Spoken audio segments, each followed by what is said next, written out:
Friends, welcome back to my channel. Here is another video on Indian Penal Code. So let's start.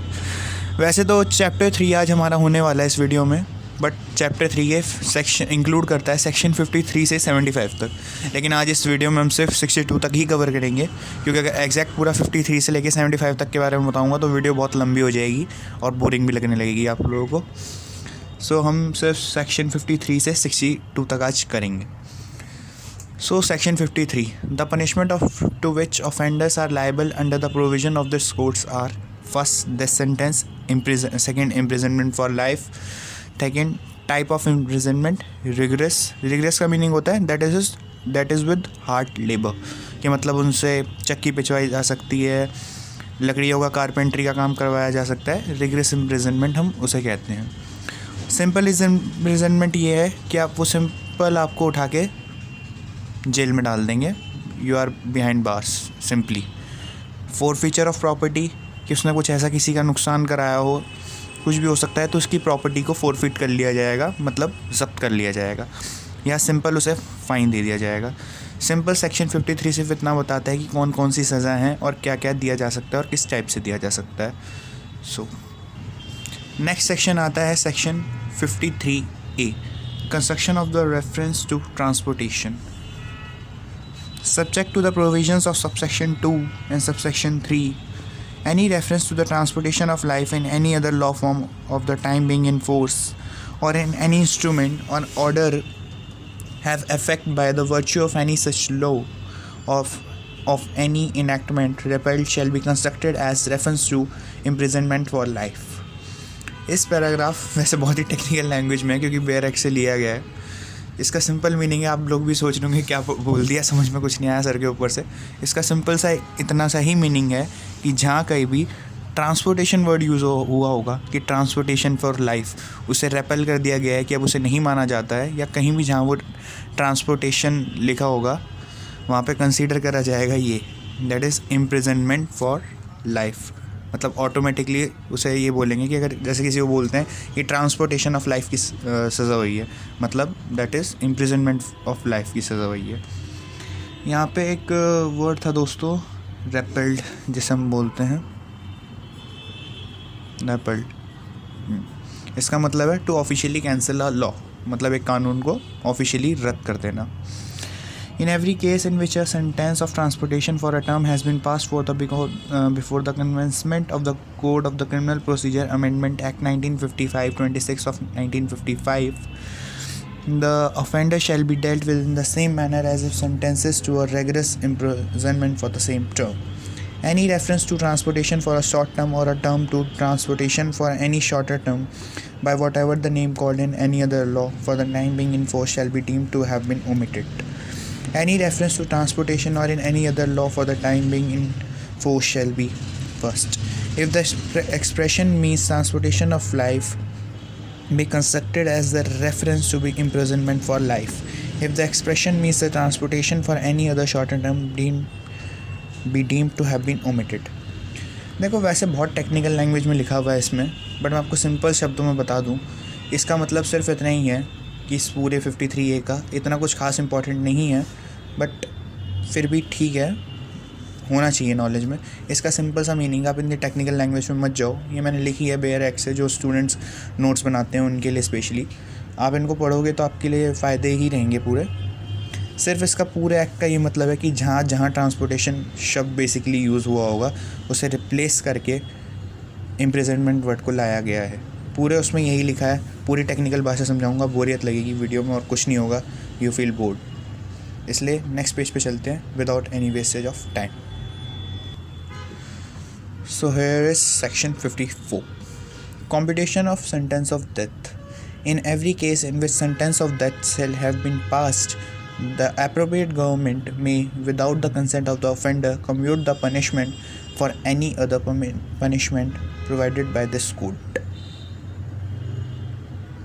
And section 55, commutation of the sentence of imprisonment for life। In every case in which sentence of imprisonment for life shall have been passed, the appropriate government may, or without consent of the offender, commute the punishment for imprisonment of either for a term or not exceeding the 14 years।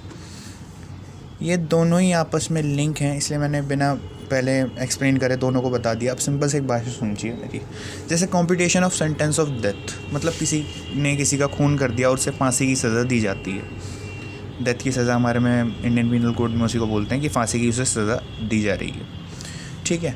अब commutation word का meaning समझो यहाँ पे। Commutation word का meaning है कि सज़ा को माफ़ कर देना, या डेथ से उसे इम्प्रिजनमेंट पे ले आना कि भाई इसे मारो मत, मारने की सज़ा मत दो, इसे कैद कर दो। कॉम्यूटेशन का मतलब होता है एक तरीके की राहत बरतना या कुछ हद तक उसका फेवर करना या उसे माफ़ी देने की कोशिश करना लीगली।